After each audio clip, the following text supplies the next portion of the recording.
Valid and reliable information, easy studying र त्यसबाट maximum output प्राप्त गर्नका लागि यो मेरो च्यानलमा यहाँहरू सम्पूर्णलाई हार्दिक स्वागत गर्न चाहन्छु। म मुकेश अधिकारी। यहाँ उल्लेखित भएका 3वटा नियमहरू अपनाउन सक्नुभयो भने यो भिडियोबाट धेरैभन्दा धेरै फाइदा लिन सक्नुहुन्छ। 1 नम्बर, यो भिडियोलाई पज गर्नुस् र स्क्रिनमा उल्लेखित भएको प्रश्न र 4वटा अप्सनहरू पढ्नुस्। 2 नम्बर, त्यो प्रश्नको सबैभन्दा बेस्ट एन्सर छान्नुस्। 3 नम्बर, यो भिडियोलाई फेरि प्ले गर्नुस् र तपाईले छान्नु भएको एन्सर र यहाँ उल्लेखित भएको एन्सरलाई म्याच गर्नुस् र यो प्रश्नको सबैभन्दा बेस्ट एन्सरको कारण सहितको समाधान पनि थाहा पाउनुस्।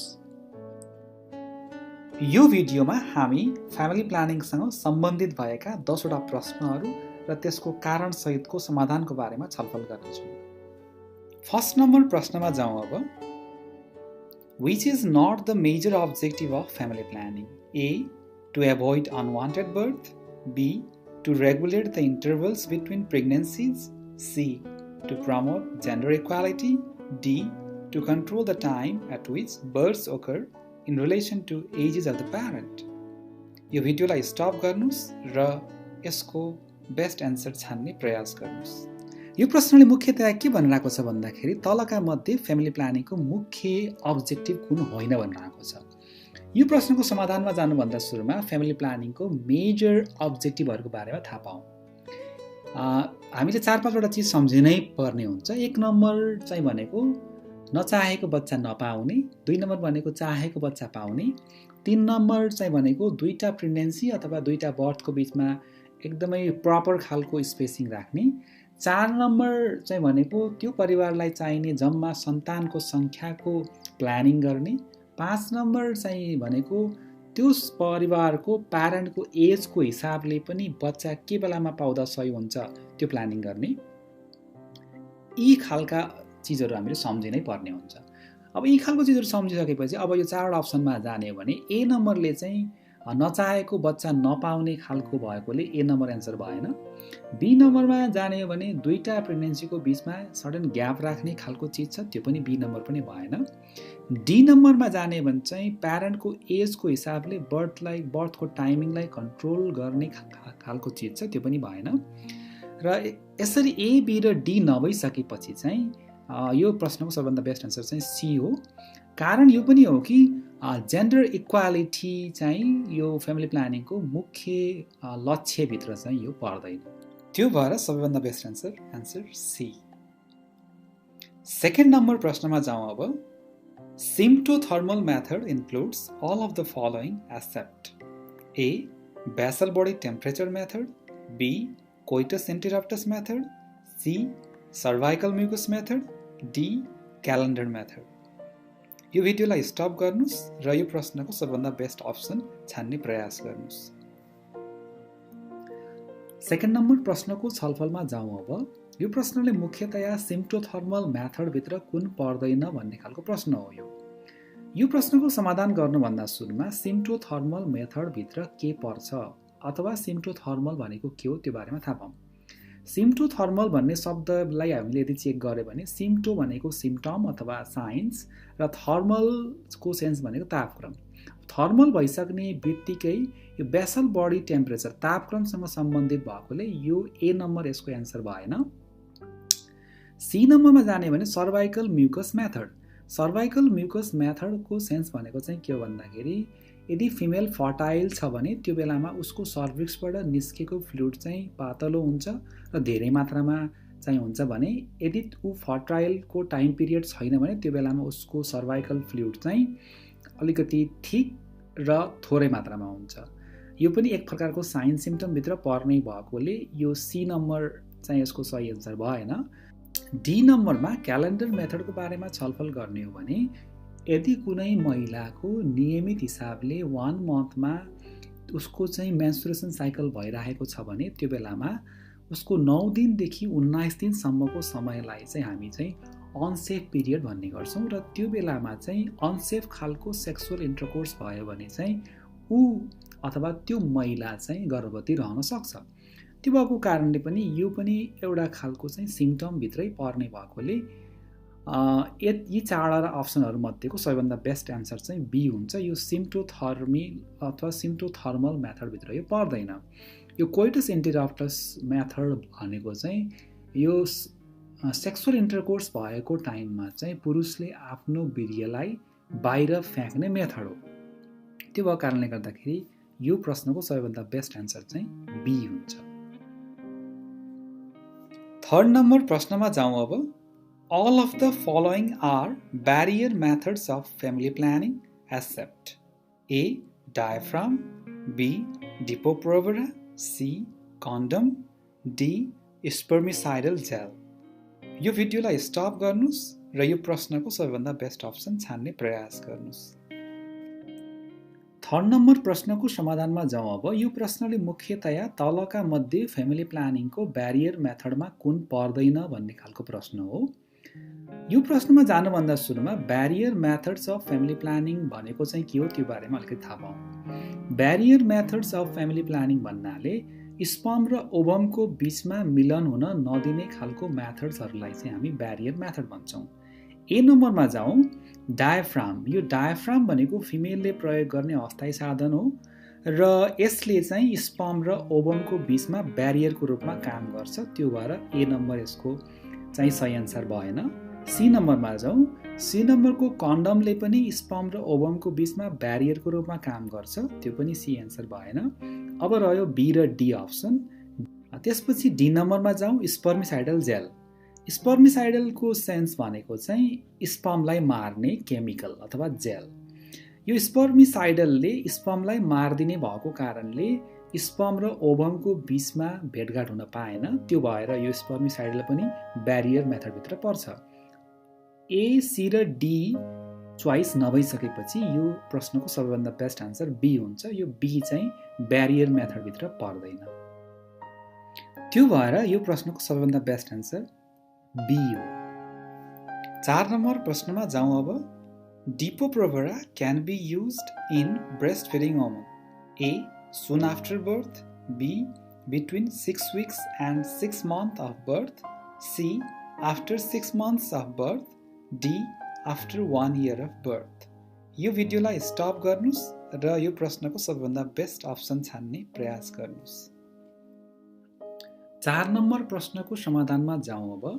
4 नम्बर प्रश्नले खास गरेर ब्रेस्ट फिडिङ महिलाले डिपो-प्रोभेरा तलका मध्ये कुन समयमा प्रयोग गर्न सबैभन्दा उपयुक्त हुन्छ भन्ने खालको प्रश्न हो। विश्व स्वास्थ्य सङ्गठनको फ्यामिली प्लानिङ ह्यान्डबुक 2018 को रिकमेन्डेसन अनुसार यदि महिलाले बच्चा पाएको छ र स्तनपान चाहिँ गराइरहेको छ भने त्यो बेलामा चाहिँ उसले 6 हप्ता पार गरेपछि चाहिँ डिपो-प्रोभेरा सुई लाउन सकिन्छ भनेर रिकमेन्डेसन गरेको छ भने खाने चक्की अथवा कम्बाइन ओरल पिल्सको सन्दर्भमा चाहिँ यदि महिला ब्रेस्ट फिडिङ गराइरहेको छ भने 6 महिना पार गरेपछि मात्रै स्तनपान गराउँदा राम्रो भनेर चाहिँ सल्लाह दिएको छ। त्यो भएको कारणले यो प्रश्नको सबैभन्दा बेस्ट एन्सर चाहिँ बी हुन्छ।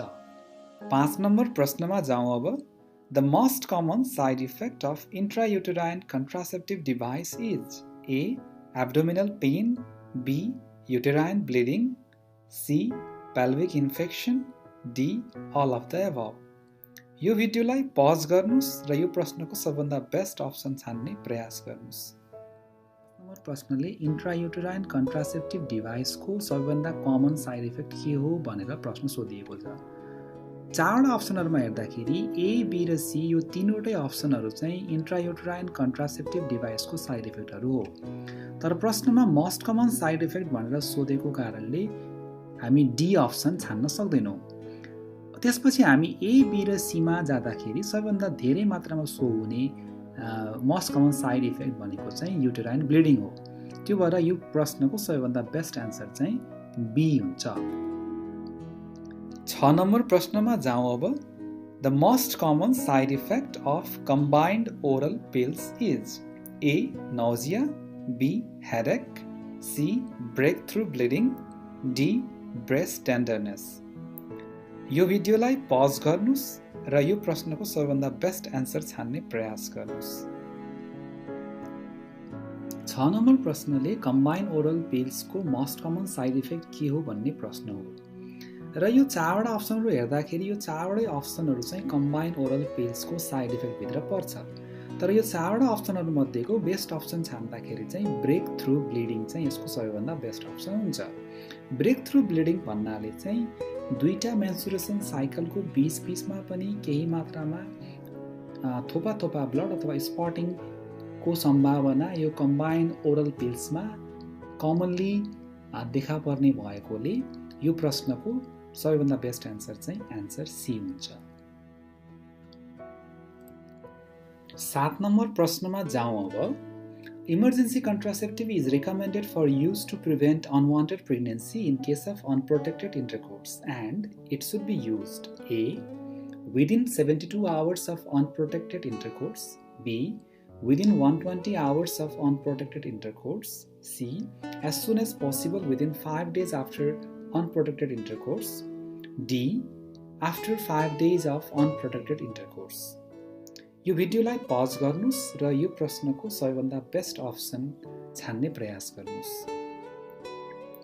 यो प्रश्नले चाहिँ अनप्रोटेक्टेड इन्टरकोर्स भयो र त्यस्तो खालको इन्टरकोर्स चाहिँ बाट अनवान्टेड प्रेग्नेन्सीलाई रोक्नका लागि चाहिँ हामीले आकस्मिक गर्भ निरोधका साधनहरू प्रयोग गर्न सक्छौँ र त्यो चाहिँ कुन समयमा प्रयोग गर्न सही हुन्छ भन्ने खालको प्रश्न हो।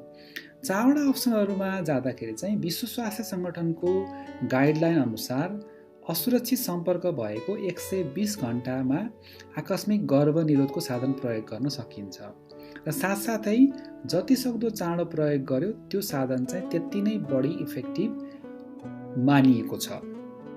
र यो चारवटा अप्सनहरू हेर्दाखेरि चाहिँ ए र डी भन्ने अप्सन चाहिँ त्यो गाइडलाइन भन्दा नमिल्ने भएको कारणले ए र डी भन्ने अप्सन चाहिँ भएन र बी र सी भन्ने अप्सनमा छान्दाखेरि चाहिँ सी नम्बर अप्सन चाहिँ जति सक्दो चाँडो 5 दिन अथवा 120 घण्टाभित्र भनेको कारणले यो प्रश्नको सबैभन्दा बेस्ट एन्सर चाहिँ सी हुन्छ। 8 नम्बर प्रश्नमा जाउँ अब। Which of the following methods are immediately reversible? A.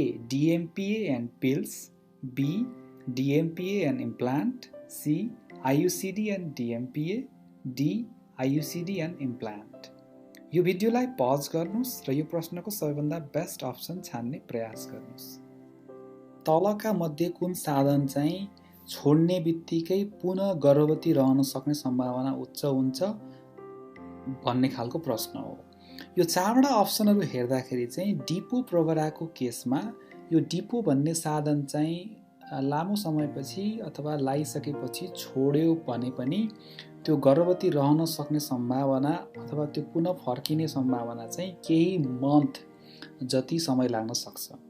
त्यसो भएको कारणले ए, बी र सी अप्सन चाहिँ यो प्रश्नको सही एन्सर भएन र अब डी मात्रै अप्सन रह्यो। त्यही भएर यसको सबैभन्दा बेस्ट एन्सर डी हो। इन्ट्रायुट्राइन कन्ट्रासेप्टिभ डिभाइस र इम्प्लान्टलाई चाहिँ हामी लङ एक्टिङ रिभर्जिबल कन्ट्रासेप्टिभ पनि चाहिँ भन्ने गर्छौँ र यो दुईटा साधनहरू चाहिँ इमिडिएटली चाहिँ रिभर्जिबल हुन्छ। त्यो भएर यो प्रश्नको सबैभन्दा बेस्ट सही एन्सर चाहिँ डी हो। 9 नम्बर प्रश्न। Vasectomy becomes fully effective after dash months of operation. A. 1 month, B. 3 months, C. immediately after operation, D. after 1 year of operation. यो भिडियोलाई पज गर्नुस् र यो प्रश्नको सबैभन्दा बेस्ट अप्सन छान्ने प्रयास गर्नुस्। 9 नम्बर प्रश्नको छलफलमा जाउँ अब। यो प्रश्नले मुख्यतया भ्यासेक्टमी भइसकेपछि त्यो फुल्ली इफेक्टिभ हुनको लागि कति महिना समय लाग्न सक्छ भन्ने खालको प्रश्न हो। सामान्यतया भ्यासेक्टोमी नामक अपरेसनमा हामी भास डिफरेन्सलाई काट्ने काम गर्छौँ। भास डिफरेन्सको काम भनेको टेस्टिसमा भएको स्पर्मलाई चाहिँ ट्रान्सपोर्टेसन गर्ने काम गर्छ। भास डिफरेन्सलाई काटे तापनि सेमाइनल भेसिकल र त्यसदेखि बाहेकका स्ट्रक्चरहरूमा स्पर्म केही मात्रामा रहेको हुन्छ र त्यसो भएको कारणले त्यो स्पर्म पुरै खाली हुनको लागि 20 पटकसम्मको सम्पर्क अथवा 3 महिनासम्म अस्थायी साधन प्रयोग गर्ने हामी सल्लाह दिन्छौँ। त्यही भएर यो प्रश्नको सबैभन्दा बेस्ट एन्सर चाहिँ एन्सर बी 3 मन्थ हुन जान्छ। 10 नम्बर वा लास्ट प्रश्नमा जाउँ अब। It is the process of inserting a long thin tube containing lens into the abdomen followed by cutting or blocking fallopian tube. A. Mini-lap, B. Laparoscopy, C. Both A and B, D. Vasectomy. यो भिडियोलाई pause गर्नुस् र यो प्रश्नको सबभन्दा best option छान्ने प्रयास गर्नुस्। 10 नम्बर प्रश्नको छलफलमा जाउँ अब। यो प्रश्नले चाहिँ यो एक प्रकारको चाहिँ विधि हो जुन विधिमा चाहिँ एउटा लामो खालको थिन ट्युब जसमा लेन्स हुन्छ त्यो पेटभित्र छिराएर फ्यालोपियन ट्युबलाई काट्ने र अथवा ब्लक गर्ने काम गरिन्छ। त्यो विधिको नाम के हो भन्ने खालको प्रश्न हो। यो चारवटा अप्सनहरुमा हेर्दाखेरि डी नम्बर अप्सन भनेको भ्यासेक्टोमी अथवा भ्यास डिफरेन्सलाई काटिने भएकोले यो डी नम्बर अप्सन भएन। त्यसपछि ए र बी भनेको चाहिँ फिमेल स्टेरिलाइजेसनको हो यो।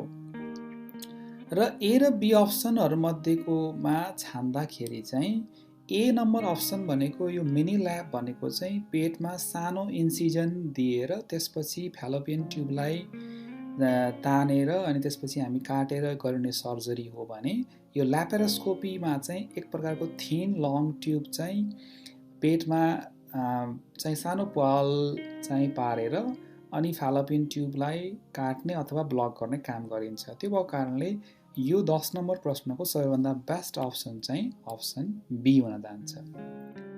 यो भिडियो वाच गर्नुभएकोमा यहाँलाई धेरै धेरै धन्यवाद र यस्तै खालका थप जानकारीहरू प्राप्त गर्नका लागि यो मेरो फेसबुक पेजमा लाइक गर्नुहोला र मेरो यो युट्युब च्यानललाई सब्स्क्राइब गर्न नबिर्सिनुहोला। धन्यवाद।